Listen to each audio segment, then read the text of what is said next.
Deus não tem prazer na morte do pecador. Não. O apóstolo Paulo nos diz, em 1 Timóteo 2,4, que Deus deseja que todos os homens sejam salvos e cheguem ao pleno conhecimento da verdade. O que está em pleno acordo com o que o profeta Ezequiel havia profetizado no capítulo 18, versículo 23 e 32, quando Deus mesmo diz em pergunta ao povo pecador: acaso tenho eu prazer na morte do perverso? Diz o Senhor Deus. Não desejo antes que ele se converta dos seus caminhos e viva? Porque não tenho prazer na morte de ninguém, diz o Senhor Deus. Portanto, convertei-vos e viverei. Deus não tem prazer na morte do pecador.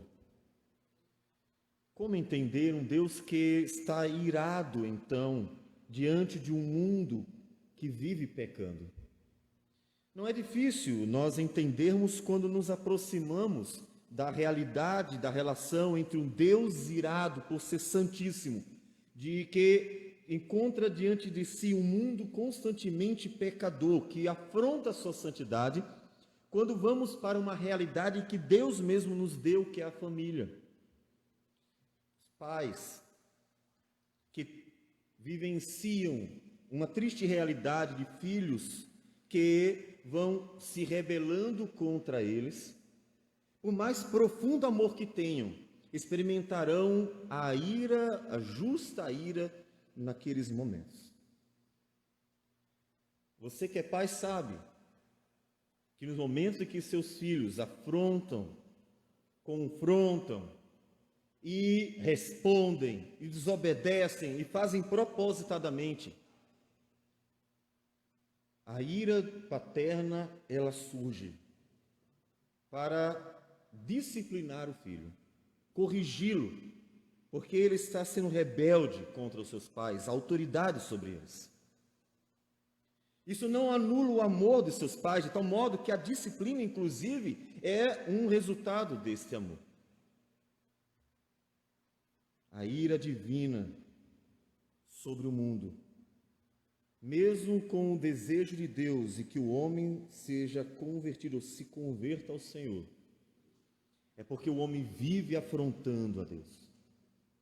O homem vive agindo, falando, pensando contra Deus.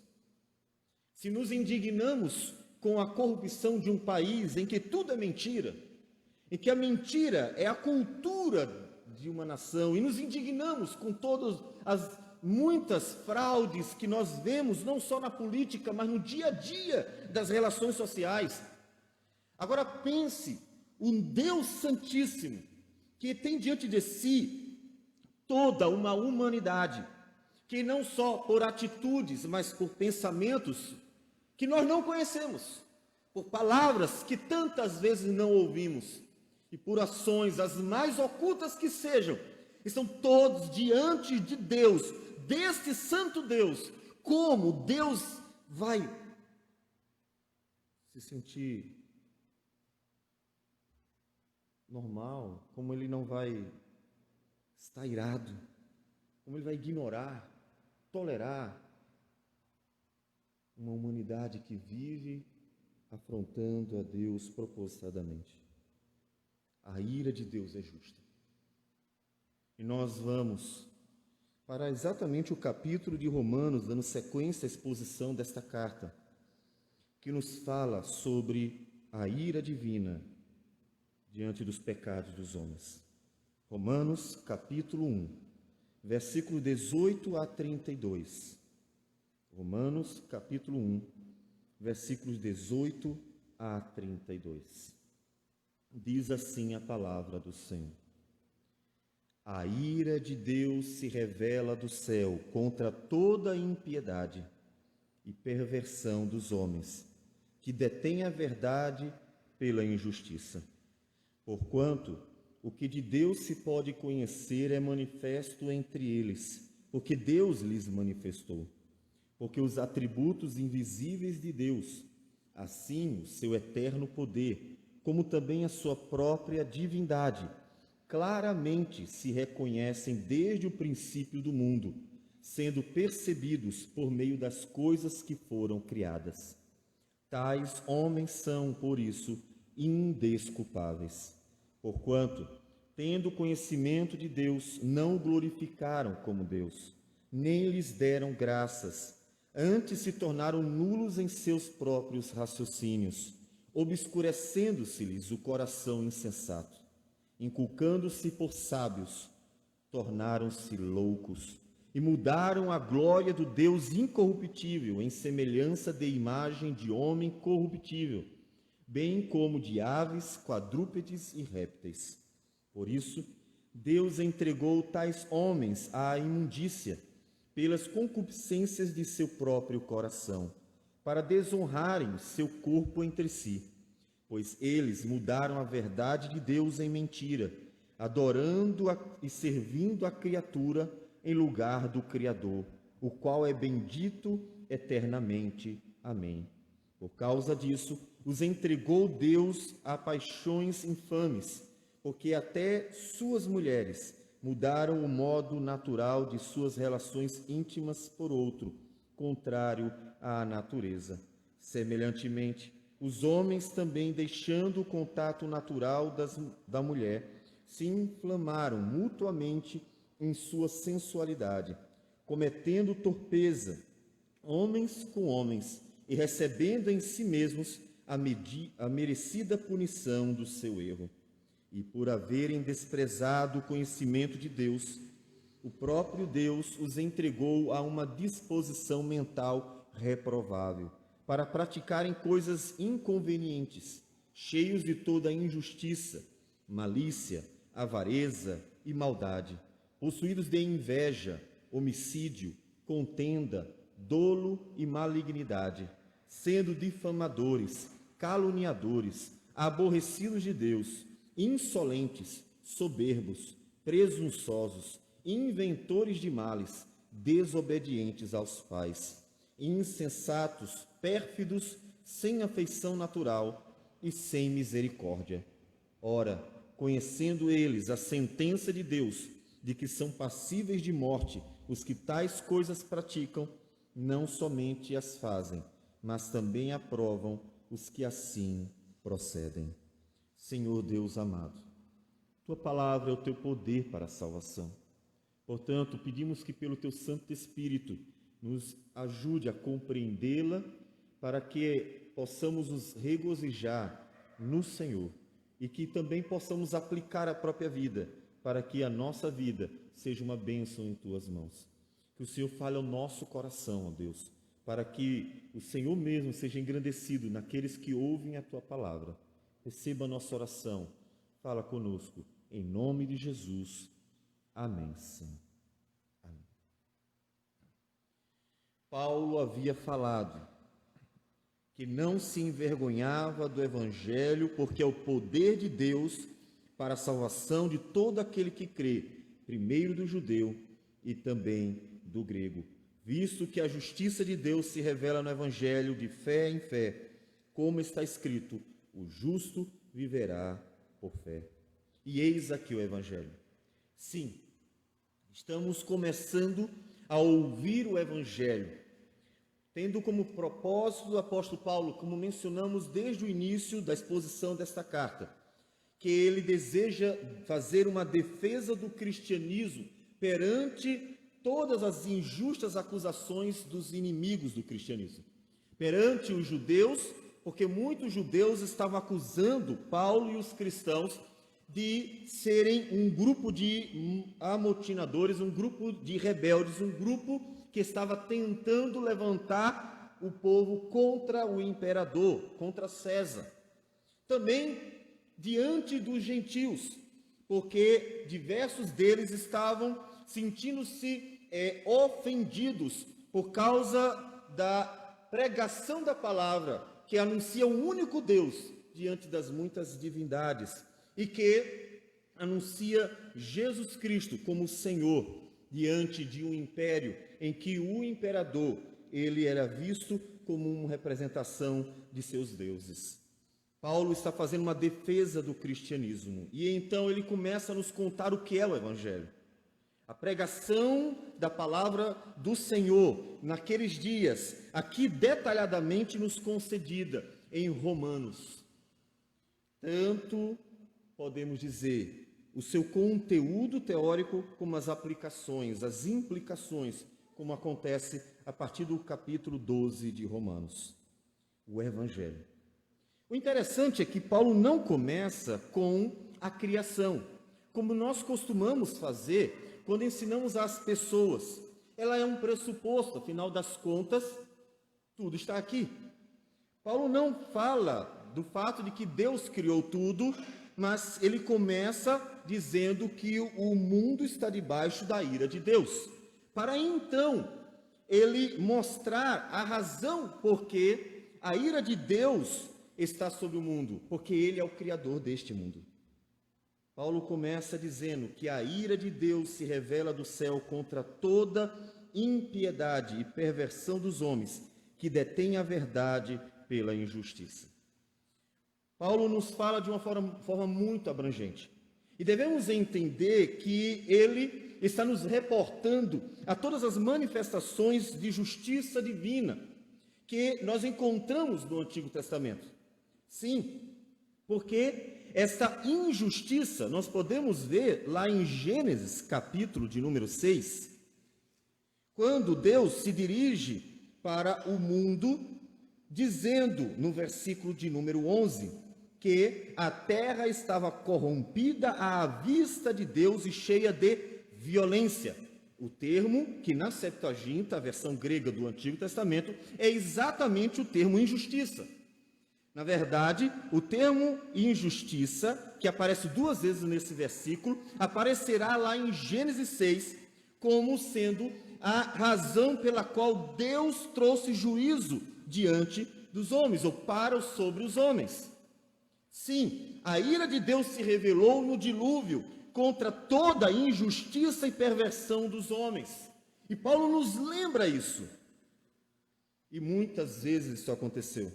Podemos ver no Antigo Testamento as diversas vezes em que Deus manifestou a sua justiça, mostrando que ele estava irado, mostrando que as ofensas do mundo que sobem a Deus faz com que a ira de Deus se acenda e ele então manifeste a sua justa justiça, castigando os homens pecadores.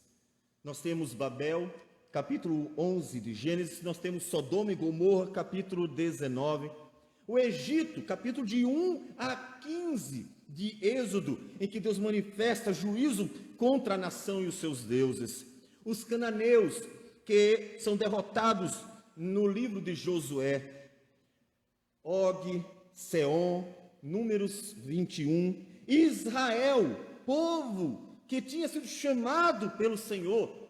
As tribos do norte, em 2 Reis, capítulo 17, são transportadas a cativeiro para nunca mais voltar a existir, misturadas com uma manifestação do juízo de Deus, porque a ira de Deus se levantou contra o seu povo também.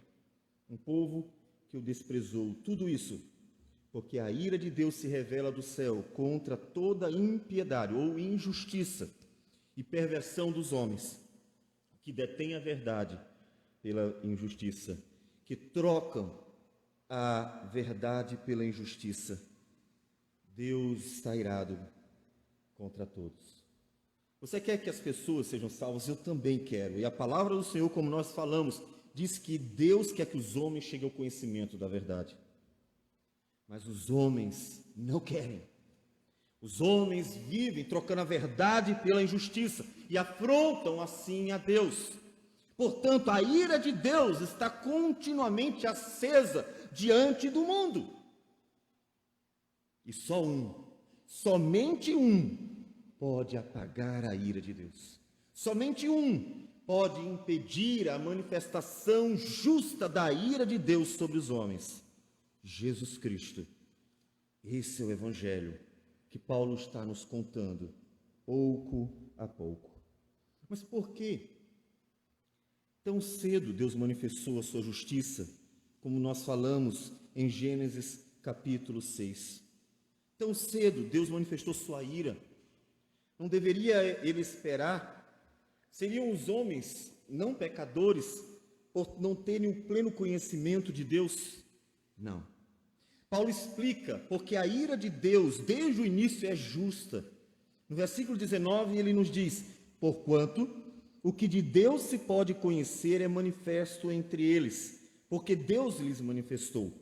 Porque as coisas invisíveis, aqui traduzido pelos atributos invisíveis, o que traz uma certa confusão nessa tradução é que quando nós lemos o termo atributo, nós já pensamos em todos os atributos de Deus, né? A santidade, o amor, a bondade, mas na verdade o termo foi acrescentado pelo tradutor.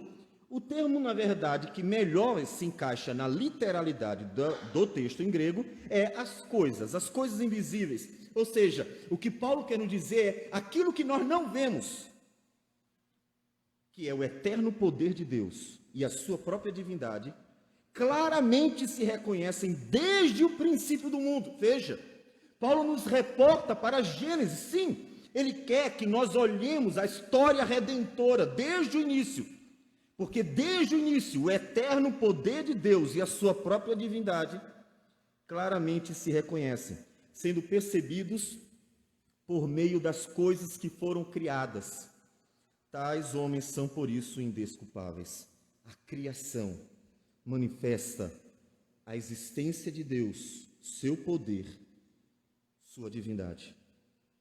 Deus existe e a criação manifesta. Paulo deixa bem claro, e ele não está sozinho nisso. Creio que todos devem conhecer e lembrar bem do Salmo 19, que nos falam um belo poema de Davi: os céus proclamam a glória de Deus, e o firmamento anuncia as obras das suas mãos. Um dia discursa a outro dia, e uma noite revela conhecimento a outra noite. Não há linguagem, nem há palavras, e deles não se ouve nenhum som. No entanto, por toda a terra se faz ouvir a sua voz, e as suas palavras até aos confins do mundo. A criação proclama a existência de Deus. A criação fala: existe Deus e Ele é poderoso. A criação mostra: existe um Criador e Ele é poderoso em cada detalhe, na perfeição de tudo aquilo que Ele fez, na harmonia de tudo. Ou como nós podemos ler em Gênesis capítulo 1, versículo 31, depois que Deus terminou de fazer todas as coisas, e diz o texto: viu Deus tudo quanto fizera, e eis que era muito bom. E não pode ser outra conclusão: algo muito bom só pode ser feito por alguém muito bom. Por isso que toda e qualquer ideologia ou teoria que procure rejeitar a existência de Deus se enquadra naquilo que Paulo vai nos falar a partir de agora, sobre os homens que rejeitam Deus e estão debaixo da ira de Deus. Não deveríamos, como igreja do Senhor, tolerar em hipótese alguma as teorias que se auto-intitulam de científicas como se fossem verdade, mas que na verdade apenas têm como propósito rejeitar a existência do Criador, como uma rebelde manifestação do coração do homem que odeia o seu Deus. Deus é manifesto entre os homens claramente, não é de forma obscura, simbólica, alegórica e difícil, nada complicado, claramente. Qualquer pessoa olhando para a criação deveria concluir que aquilo que foi feito muito bom só poderia ter sido feito por alguém muito bom. Isso é claro. Mas o entendimento obscuro do homem que se inculca como sábio, sendo louco, muda a glória de Deus. Aquilo que não se vê, se pode perceber pela criação de Deus. Quando você vai a um museu, ou mesmo nas redes sociais, aprecia uma bela obra de arte, os meninos de vez em quando compartilham uma boa obra, você fica encantado pela capacidade do pintor de ver a realidade e transmiti-la num quadro. Tudo que envolve aquela arte, tudo. E mesmo que você não conheça a pessoa, o simples elogio, que linda obra de arte, é um louvor ao pintor. Você não precisa dar a ele nada, você não precisa aplaudir de frente, você não precisa estar diante daquele artista, você só precisa dizer que linda obra de arte. E você estará louvando aquele que a pintou. Da mesma forma, quando nós apreciamos a criação, e sempre que nós nos admiramos da beleza dela. Nesses dias, um dos irmãos postou um pôr do sol magnífico, lindo, estava muito bonito. Quando você olha para aquela bela obra de arte natural, você louva a Deus. Porque tudo que é muito bom, só e somente só, pode ser feito por alguém muito bom. Não tem outro jeito. Por isso que o eterno poder de Deus, sua divindade, são claramente manifestos por meio da criação. Ela aponta para a existência do Criador e seu eterno poder. E é por isso que os homens são indesculpáveis. E aí, nesse momento, vem a resposta àquela pergunta, e os índios que nunca ouviram falar do Senhor? Sim, eles ouviram, mas eles não conseguem glorificar aquele Senhor, porque a criação diz em alto e bom som, como nós lemos no Salmo 19, que toda a terra ouve a voz das suas palavras, glorificando a Deus. A criação proclama a glória de Deus. Aqueles que nos confins da terra nunca ouviram falar de Jesus, que portanto parece que não têm razão para serem condenados, que parece que são inocentes, porque nunca se depararam com a palavra de Deus. Eles, na verdade, ignoram o alto e bom som da criação, que proclama continuamente a existência e o poder do Criador. E Paulo diz, por isso, eles são indesculpáveis. Isso não deve fazer com que nós nos regozijemos na condenação dos pecadores, de modo algum. Eu preciso frisar isso, porque às vezes pessoas leem esse texto como se ele fosse um instrumento para regozijar aqueles que são salvos. Não. Paulo aqui não está dizendo assim, eu sou salvo e os outros, eles vão ser condenados, esses miseráveis pecadores. Paulo não está rindo e zombando dos pecadores perdidos.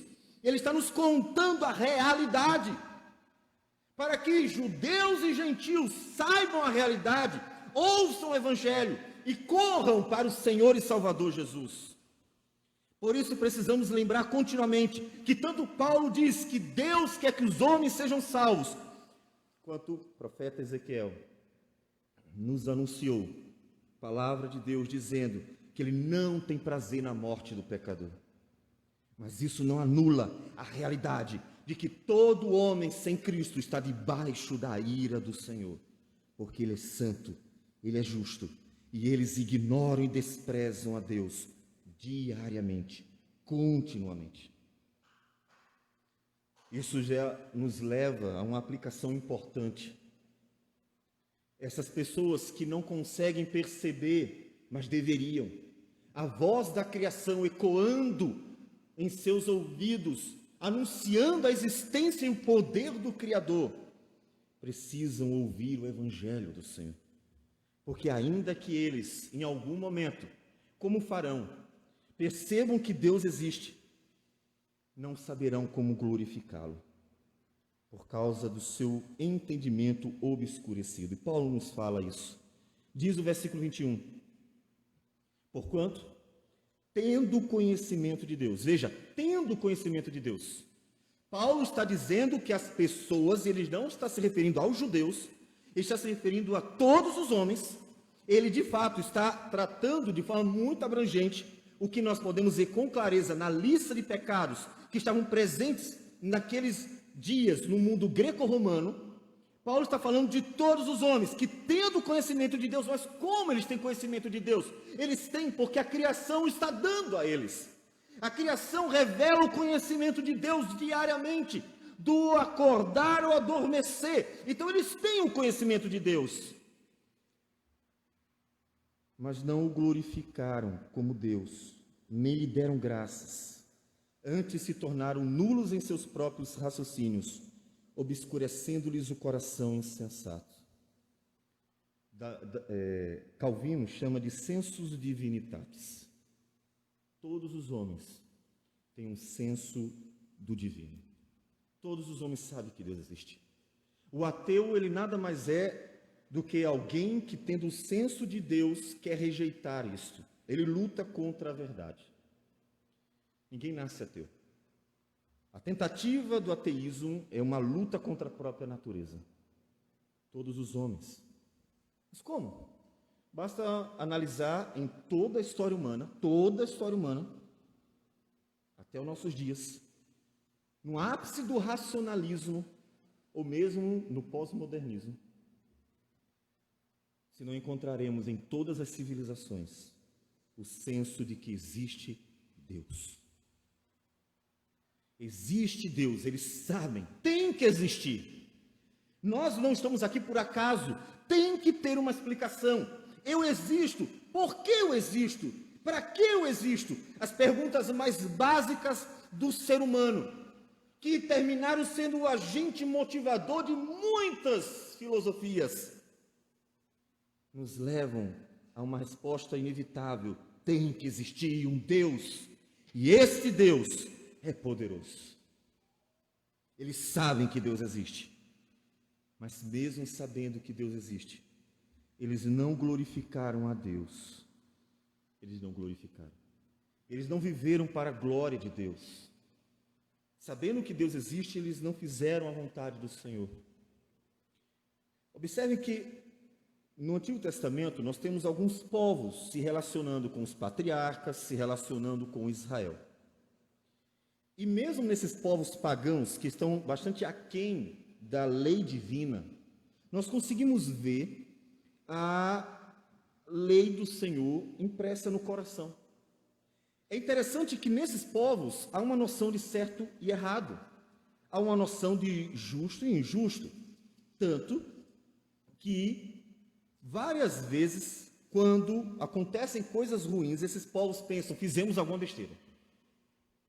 Isso vai acontecer, por exemplo, com Faraó e com Abimeleque, quando Deus quis mostrar que ele tomou Sara, que era a esposa de Abraão, sem saber.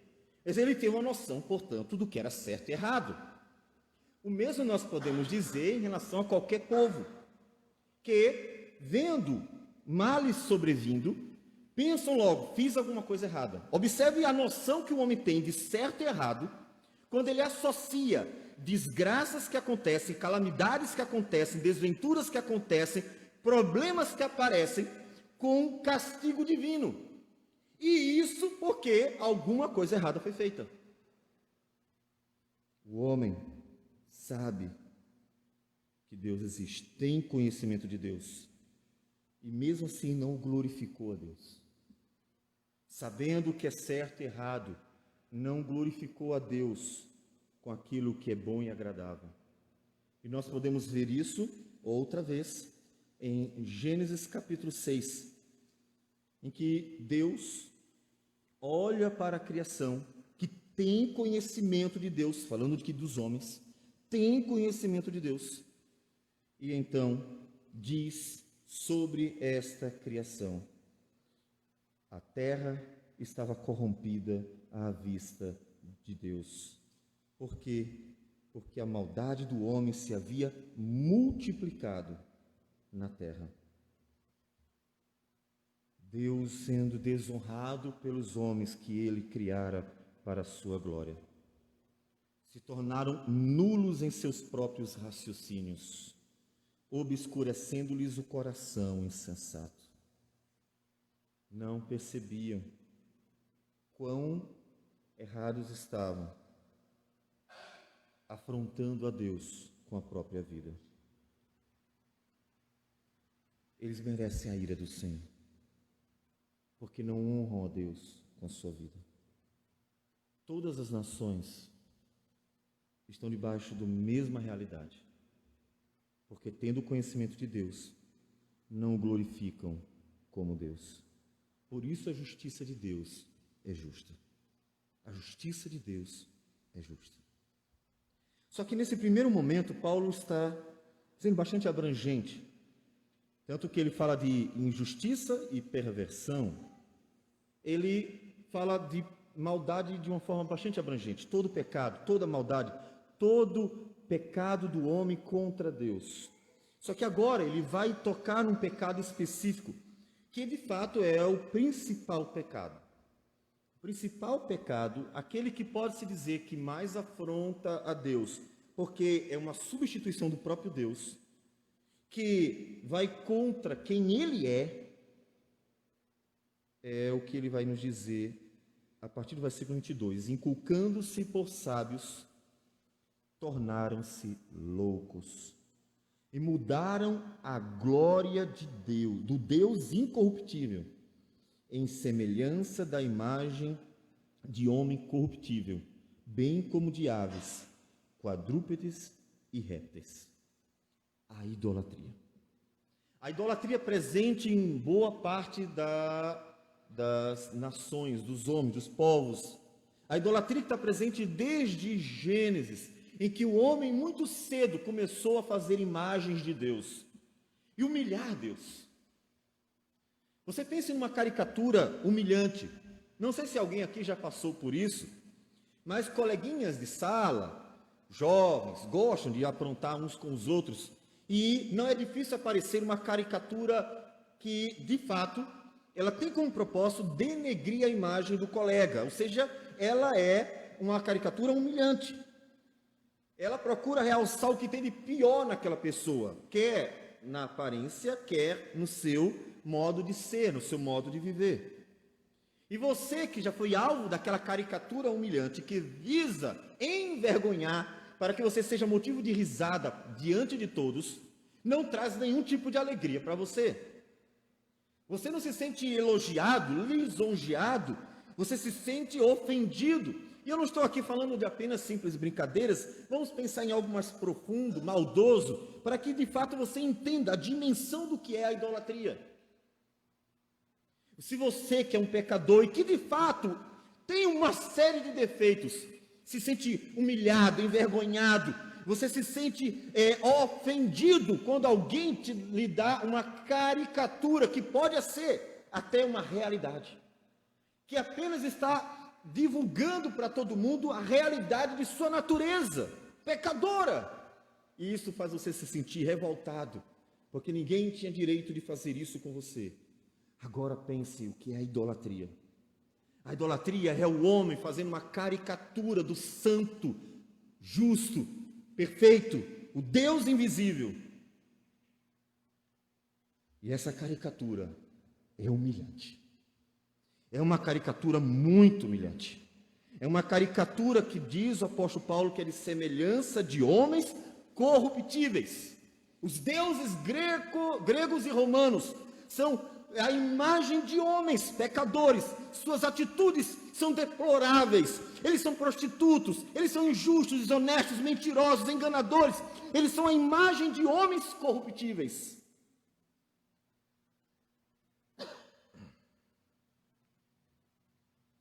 O homem fazendo uma caricatura de Deus.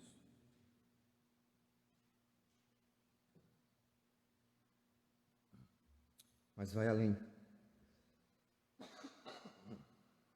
Vai além.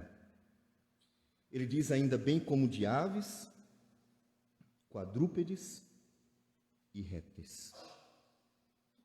O homem fazendo uma caricatura de Deus,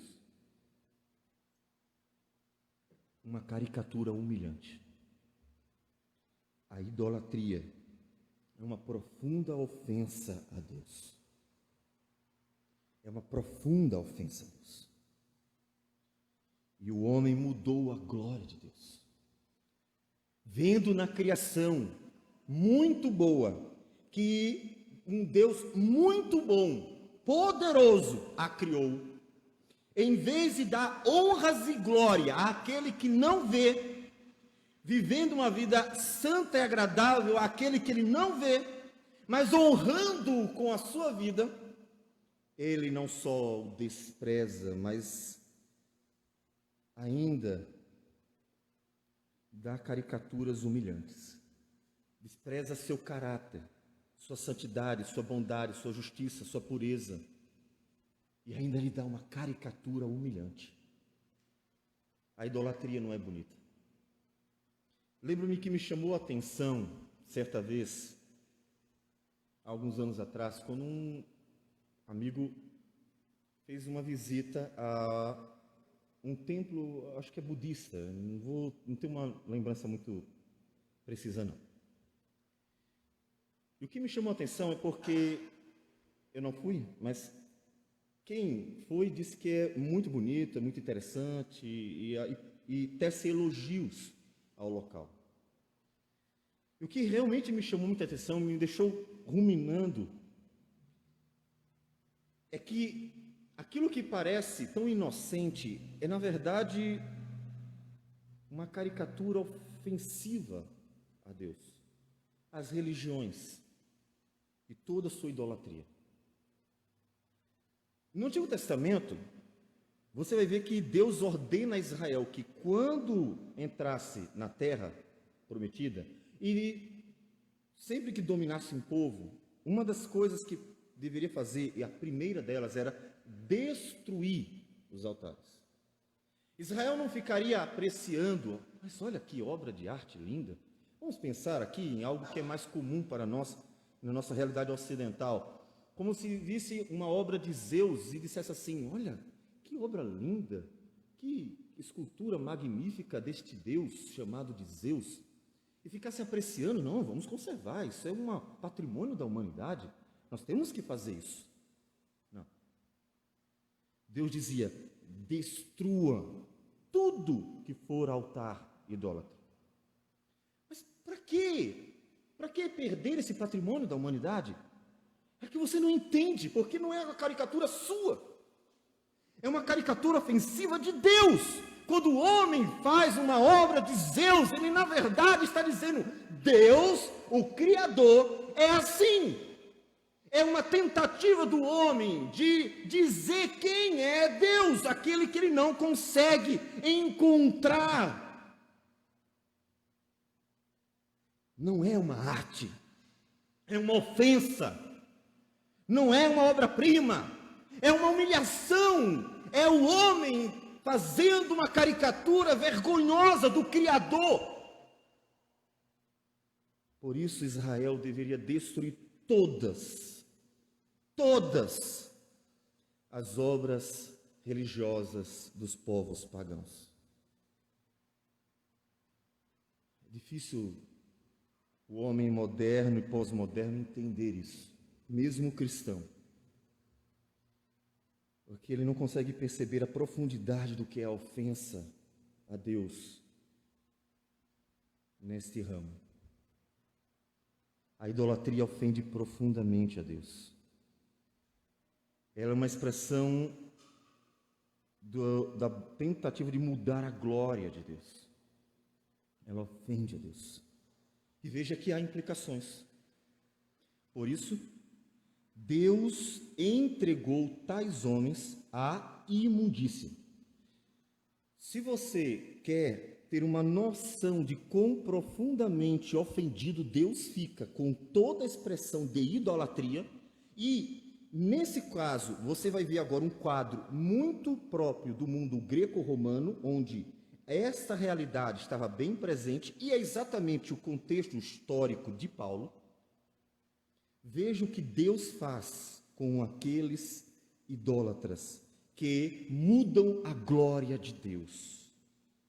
Deus os entrega à imundícia pelas concupiscências de seu próprio coração, para desonrarem seu corpo entre si. Eles desonraram a Deus, o Deus invisível, glorioso, que nenhum homem jamais viu ou verá. É transformado numa caricatura desprezível, quer semelhança de homens, quer de animais. E por fazerem isto com Deus, desonrando a Deus, Deus os entrega à imundícia, para que eles sejam desonrados.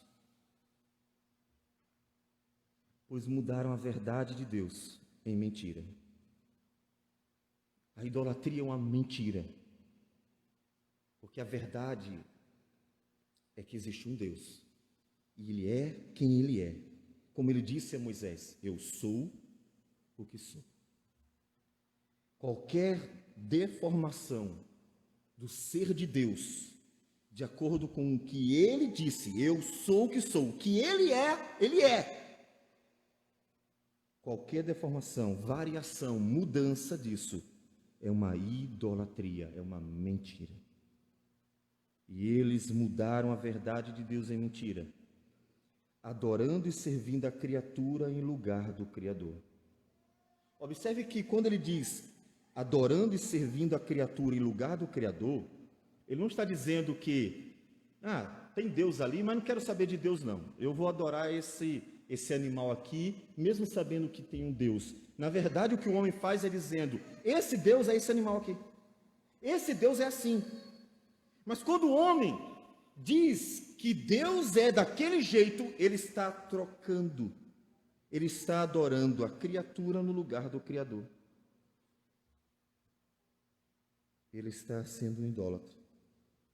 Só que esse Criador é bendito eternamente. É terrível para Deus a idolatria. É profundamente ofensiva, não é arte, é ofensa, não é obra-prima, é simplesmente ridicularizar o Deus da glória, que é santo e bendito eternamente. Por isso a igreja não deveria tolerar as expressões idólatras de nossos dias. Só que a igreja, enganada pela ilusão de que o homem, tudo que faz é bom, tem se transformado uma igreja tolerante, de ofensas a Deus. Interessante que ninguém aceita isso quando é assim mesmo. Você já imaginou, vamos pensar que sua esposa ou sua namorada começasse a rir de seus colegas que estão fazendo uma série de ofensas a você. Como eu já disse, não vamos entender numa brincadeirinha bobinha que a gente ri e deixa para lá. Vamos pensar em coisas sérias e pesadas. Estão ofendendo você. Só que ela está rindo, porque são ofensas engraçadas. Pessoas podem ofender profundamente, mas de forma cômica. Como é que você se sentiria?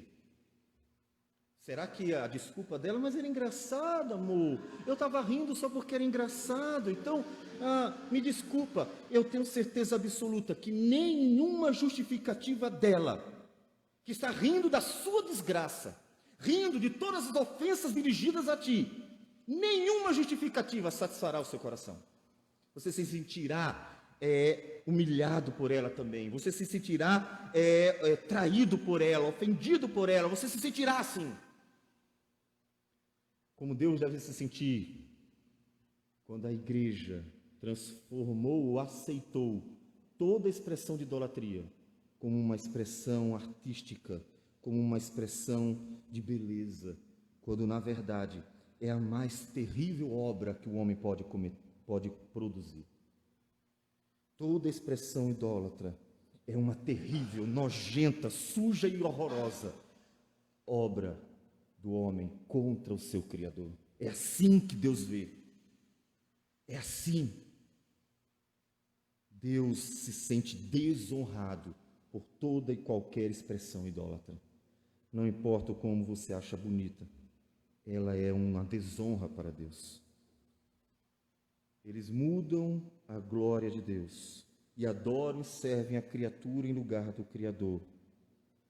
E o que acontece? Deus os entrega à imundícia para se desonrarem. Aqueles que desonraram a Deus agora serão desonrados. E entra então num ponto bem específico, um pecado bem específico. Versículo 26 e 27. Por causa disso, os entregou Deus a paixões infames. Porque até, e aí eu coloquei na leitura o pronome suas, porque de fato é o que está lá. E esse pronome ajuda a entender o texto. A ausência dele dá uma certa brecha. Um simples pronome ajuda a entender melhor o texto.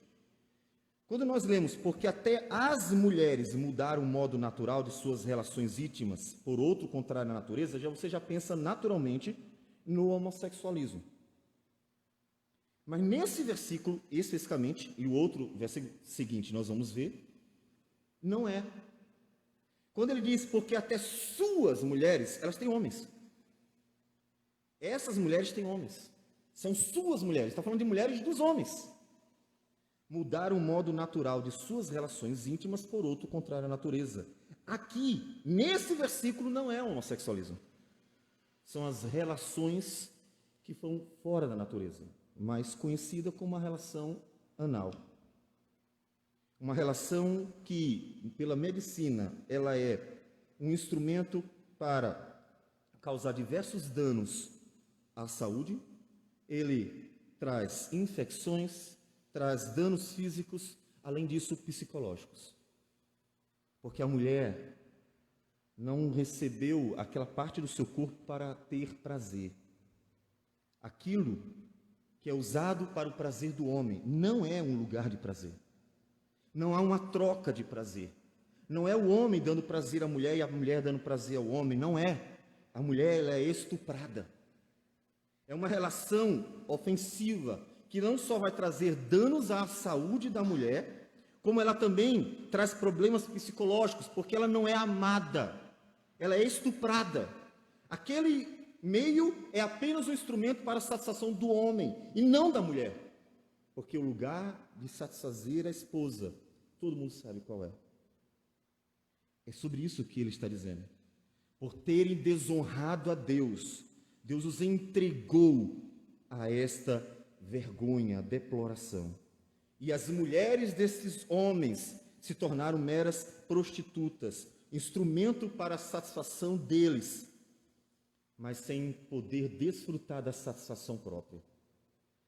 O casamento é uma bênção de Deus para que o homem satisfaça a sua esposa satisfaça seu homem. Há uma troca, em que inclusive o amor é manifesto quando a mulher faz por amor ao marido, quando não quer, inclusive, não está com disposição. E o marido faz por amor à mulher, quando ele não está em disposição, mas quando os dois, então, interessados em dar ao outro alegria, vão se dar. É uma entrega. Paulo fala melhor isso em Romanos, capítulo 7, versículo de número 3. O marido conceda à esposa o que lhe é devido, é dela, ela tem direito. Prazer é um direito dela. E também, semelhantemente, a esposa ao seu marido. O prazer é um direito do marido. A mulher deve dar ao marido o prazer e o marido à mulher o prazer. É um direito que eles têm. A mulher não tem poder sobre o seu próprio corpo, e sim o marido. E também, semelhantemente, o marido não tem poder sobre o seu próprio corpo, e sim a mulher. Ao trocar a relação íntima por outro contrário à natureza, a mulher foi desonrada. E ele diz que isso é uma manifestação de castigo divino. Observe que esses dois versículos, 26 e 27, que nós ainda leremos, não são a causa de um outro juízo apenas, já são uma manifestação de castigo divino. Deus entregou os homens a paixões infames para que eles se desonrem, assim como desonraram a Deus. Então, se a sua pergunta era: esse tipo de relação sexual é permitida por Deus? Não. Ela é uma desonra. Nenhuma mulher que passe por isso estará sendo amada, estará sendo abusada e ainda sendo prejudicada fisicamente, porque com certeza, e os médicos confirmam, há danos físicos sobre esse tipo de relação. Não é um lugar de prazer, em hipótese alguma. E tem uma criança sabe disso. Mas ele vai à frente, e aí sim, no versículo 27, ele diz: semelhantemente, os homens também, deixando o contato natural da mulher, veja, agora ele se dirige ao homem e mostra que tipo de mudança aconteceu. Em relação à mulher, aconteceu um outro tipo de mudança. A mudança foi a mulher que era amada e compartilhava do prazer, agora ela é estuprada pelo próprio marido, para satisfazê-lo e unicamente a ele, por uma relação que não traz prazer à mulher. E agora, o homem também troca seu modo de se relacionar, agora não mais mulher. E aí sim ele está falando do homossexualismo. Se inflamaram mutuamente em sua sensualidade, cometendo torpeza, homens com homens, e recebendo em si mesmos a merecida punição do seu erro. A deploração da relação homossexual. Ele trata a própria relação em si como uma punição, porque expõe ao ridículo, porque é uma humilhação, porque é uma vergonha, porque a própria imagem do homossexualismo é vergonhosa. E não adianta os homens falarem algo oposto a isso.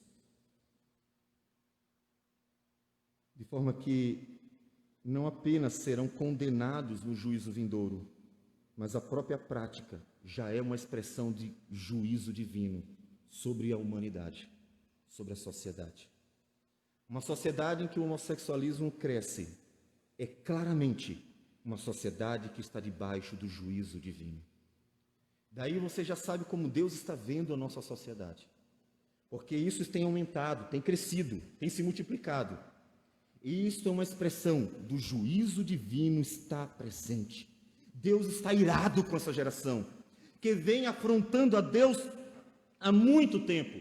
E a manifestação do juízo de Deus já está presente, em que os homens e as mulheres estão sendo desonrados por eles mesmos, cometendo todo tipo de coisa passiva de juízo, paixões infames que desonram a própria natureza humana, porque mudaram a glória de Deus. A forma como Deus trata o homem por causa do seu pecado mostra a seriedade do pecado. Agora a igreja deve dizer: idolatria não é apenas uma obra de arte, não. A idolatria é algo muito sério, porque Deus trata com muita seriedade. É assim que a igreja deve ver toda expressão de idolatria. Porque todas as vezes que o homem muda a glória de Deus, ele está desonrando a Deus. E será passivo de juízo divino, porque Deus os entregará à desonra também. Esses são os homens debaixo da ira do Senhor. Mas não para por aí. E por haverem desprezado o conhecimento de Deus, o próprio Deus os entregou uma disposição mental reprovável para praticarem coisas inconvenientes. E ele vai seguir uma lista. Observe que a ira de Deus é séria. Nós observamos a ira de Deus na Escritura como uma manifestação para o futuro. Paulo está dizendo que ela está presente, que o futuro será a consumação da ira de Deus, mas ela já está presente. E a sociedade, como anda, e toda a miséria em que nós vemos em nosso país, por exemplo, que não é o único, é claro, é uma manifestação do juízo de Deus. Muito ao contrário daquilo que muitos pensavam, que Deus é brasileiro, ele está irado contra uma nação corrupta, que vive ofendendo a Deus e desonrando o Senhor. E por isso, essa nação é uma desonra perante todas as demais. É uma vergonha, não só na corrupção, mas em muitas outras coisas. A ira de Deus já está presente, mas há de ser consumada quando Ele voltar. Há de ser consumada. Deus entrega os homens à miséria, para eles se desonrarem, para eles se tornarem mais culpados do que já são. Uma pessoa que erra, ela já é culpada. Vai ser castigado porque fez uma besteira. Uma pessoa que é entregue a cometer todo tipo de erro, pior ainda, ela se torna mais culpada ainda. E aquele que poderia se arrepender e voltar atrás, se torna de tal forma culpado e está tão envolvido com o pecado que já não tem mais volta. De modo que, ao entregar tais pessoas à situação, disposição mental reprovável, elas terminam se tornando dignas definitivamente do juízo divino vindouro. Deus é justo e julgará os homens. A igreja precisa ver assim. Em nome de um suposto amor, a igreja tem tolerado tudo. E o mundo tem enganado a igreja como se ela fosse um menino bobo. O cristianismo em nossos dias parece uma criança boba, que é enganada facilmente por qualquer um que apresente um pirulito. E ela facilmente aceita todas as ideias e vai atrás dos homens maus. A Escritura nos diz como devemos ver o mundo, ver a realidade e a sua relação com Deus.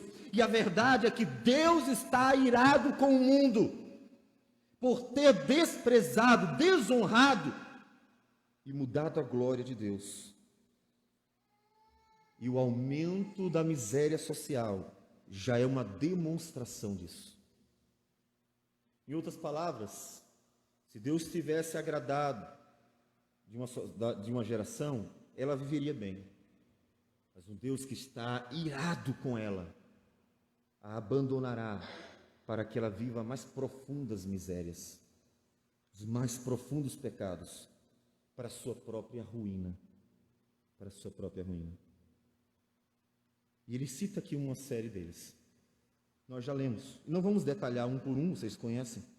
Os pecados que estão aqui cheios de injustiça, malícia, avareza e maldade, possuídos de inveja, homicídios, contendas, dolo, malignidade, sendo difamadores, caluniadores, aborrecidos de Deus, insolentes, soberbos, presunçosos, inventores de males, desobedientes aos pais, insensatos, pérfidos, sem afeição natural e sem misericórdia.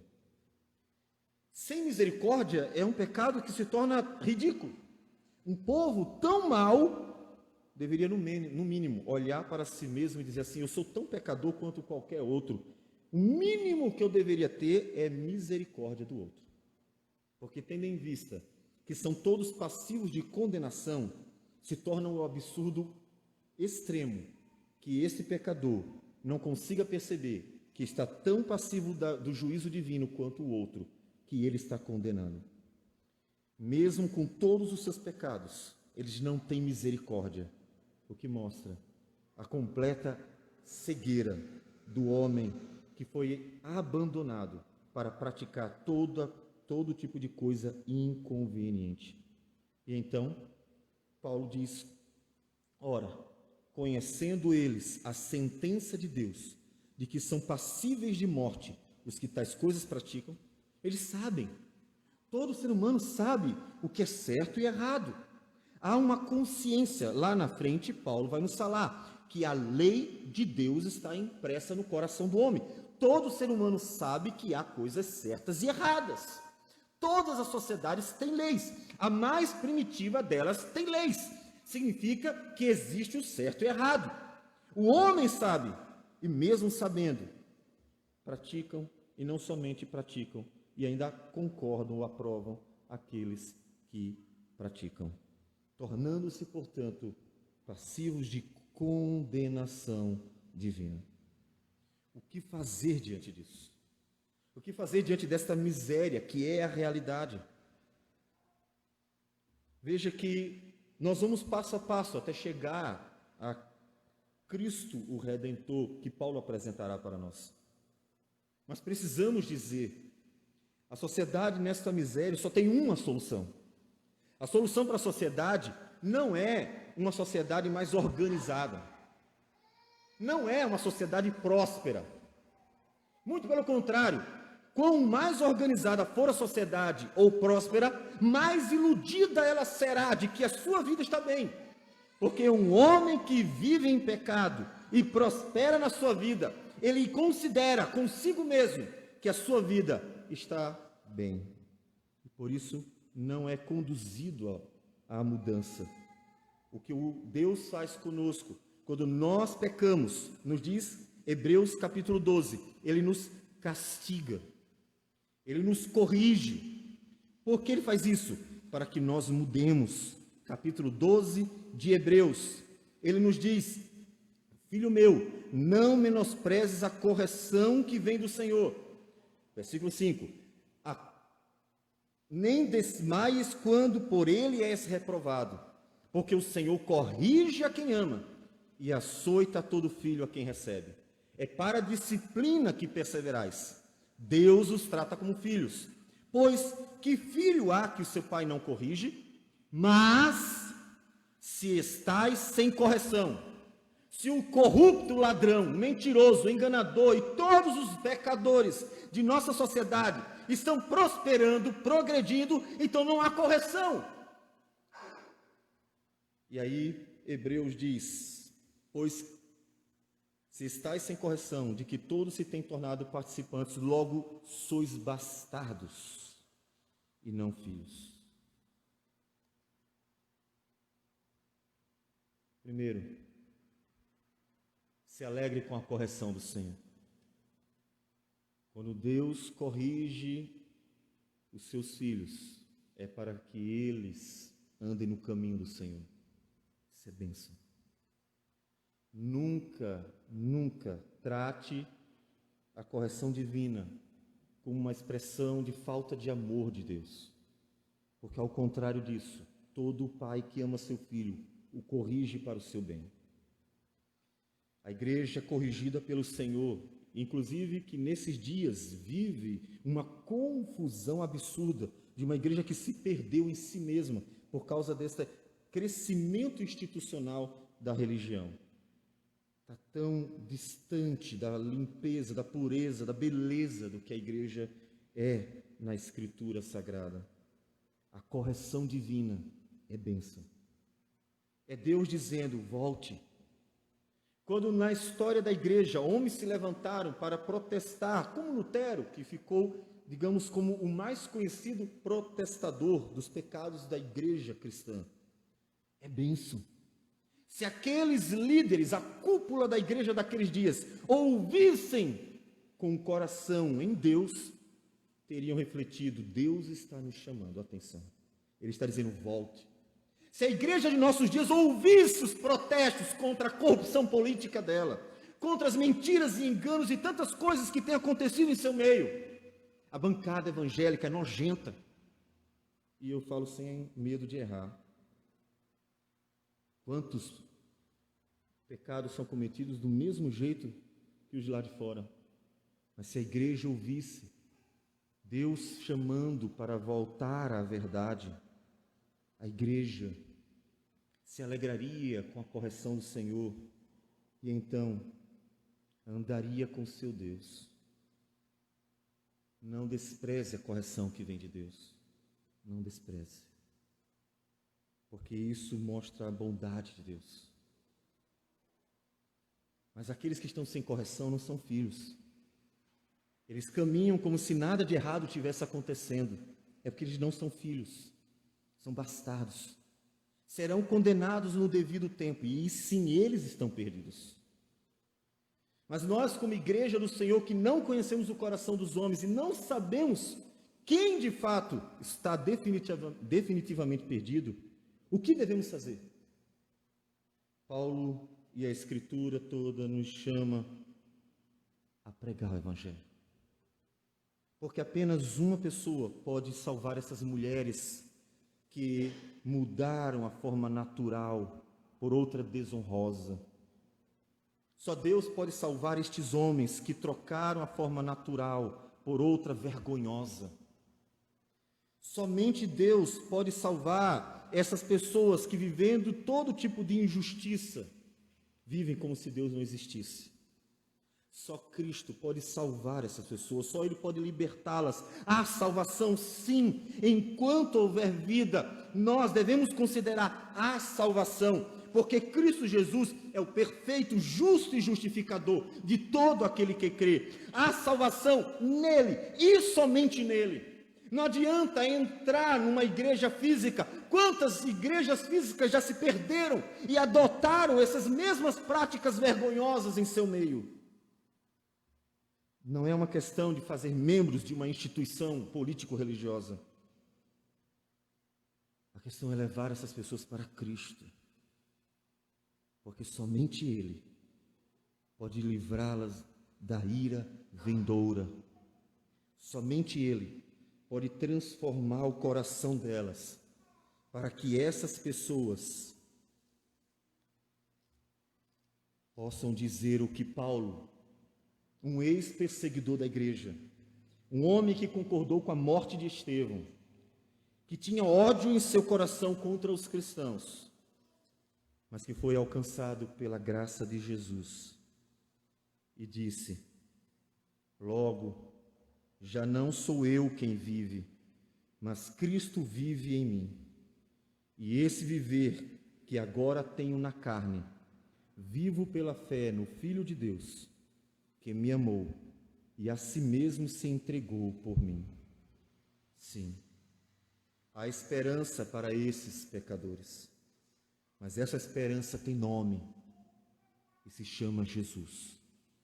E somente por meio dele, eles terão uma nova vida, não uma esperança banal, que os atrai para encher um lugar de pecadores que continuarão vivendo no pecado, mas uma esperança santa, que atrai pecadores para o justificador, tira-lhes toda a sujeira, e então reconduz para uma nova jornada, uma jornada com o Senhor, em que o Espírito de Deus habitará nestas vidas que farão parte da verdadeira igreja do Senhor. Esta é a esperança. Essa é a única esperança para a sociedade. E enquanto a igreja estiver no mundo, haverá essa esperança, porque ela é a portadora da verdade. Então você que está calado, abra sua boca, porque o único jeito de mudar o mundo é anunciando o Evangelho de Cristo Jesus. O único jeito de acabar com a idolatria é anunciando o Evangelho de Cristo Jesus. O único jeito de acabar com a imoralidade é anunciando o Evangelho de Cristo Jesus. O único jeito de acabar com a corrupção é anunciando o Evangelho de Cristo Jesus. É o único. Então fale, para que Deus, na sua bondade e misericórdia, toque nesses muitos corações e os alcance para uma nova e eterna vida. E assim, nós e todos os que se achegarem possam desfrutar da alegria da salvação. Pregue o Evangelho, porque a ira de Deus está sobre o mundo e só Jesus pode livrá-lo desta ira.